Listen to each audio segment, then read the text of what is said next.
Good day everyone! Ngayong Sabado de Gloria, tayo magbulay-bulay sa mga salita ng Panginoon at sa paraan kung paano niya tayo tinubos sa ating mga kasalanan. Maging tradisyonal man ito o modernong pamamaraan o kahit anong kristyanong sekta man tayo nabibilang. Ang mahalaga ay may personal tayong pananampalataya sa Kanya at ituloy ang buhay na ayon sa kagustuhan ng Panginoon. Maging mabuti at ipagpatuloy ang paglilingkod at magpasalamat sa katagumpayan ng mga plano niya sa ating buhay.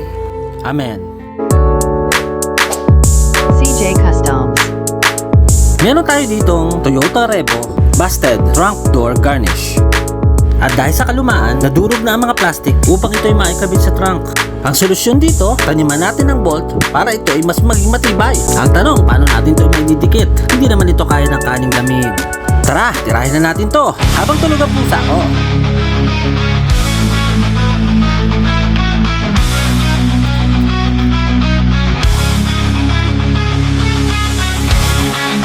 After application, yan. Pag natuyo ito, sigurado napakatibay. At syempre, hindi na natin papaabutin ng linggo ng pagkabuhay. Kabit na natin agad.